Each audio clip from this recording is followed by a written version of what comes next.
നമസ്കാരം, ചർച്ച് അപ്ഡേറ്റ്സിലേക്ക് സ്വാഗതം.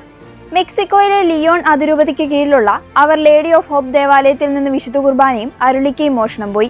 മെയ് 23 ശനിയാഴ്ച പുലർച്ചെയാണ് വിശ്വാസികളെ ഞെട്ടിച്ച ഈ സംഭവം നടന്നത്. സംഭവത്തിൽ ലിയോൺ ആർച്ച് ബിഷപ്പ് മോൺസിഞ്ഞോർ ജെയിം കാർഡ്രോൺ ദുഃഖം രേഖപ്പെടുത്തി.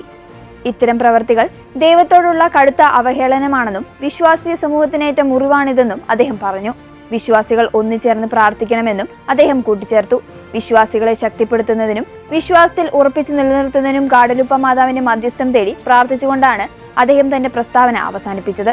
സംഭവത്തിൽ പോലീസ് അന്വേഷണം ആരംഭിച്ചിട്ടുണ്ട്. ജർമ്മനിയിലെ സീറോ മലബാർ ഹിൽഡേഷ്യം രൂപതയുടെ കീഴിലുള്ള ഗോട്ടിഗൻ ലോവർ സക്സേണിയിൽ മാതാവിന്റെ തിരുനാൾ ഭക്തിനിർഭരമായി ആഘോഷിച്ചു.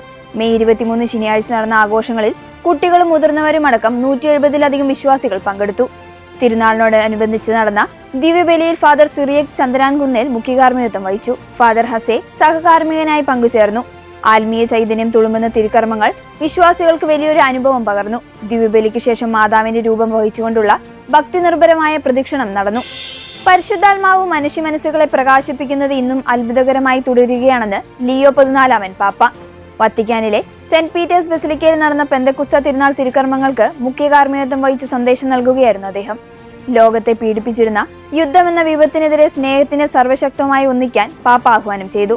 ദൈവവും മനുഷ്യനും തമ്മിലുള്ള ബന്ധം ഊട്ടിയുറപ്പിക്കുന്നത് പരിശുദ്ധാത്മാവാണെന്ന് മാർപ്പാപ്പ ഓർമ്മിപ്പിച്ചു. പാപമോചനത്തിലൂടെ ലഭിക്കുന്ന ആത്മീയ സമാധാനം മറ്റുള്ളവർക്ക് മാപ്പ് നൽകാനുള്ള കരുത്ത് നമുക്ക് പകർന്നു നൽകുന്നുവെന്നും പാപ്പ കൂട്ടിച്ചേർത്തു.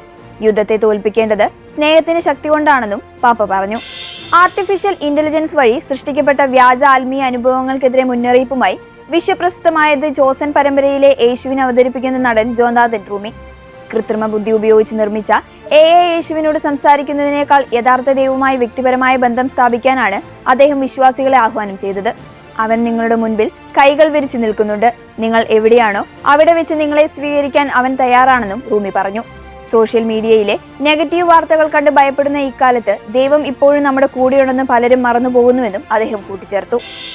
ചൈനയിലെ ഷാൻസി പ്രവിശ്യയിലുണ്ടായ ഖനി ദുരന്തത്തിൽ ജീവൻ നഷ്ടപ്പെട്ടവർക്കായി പ്രാർത്ഥിച്ച് ലിയോ 14 പാപ്പ.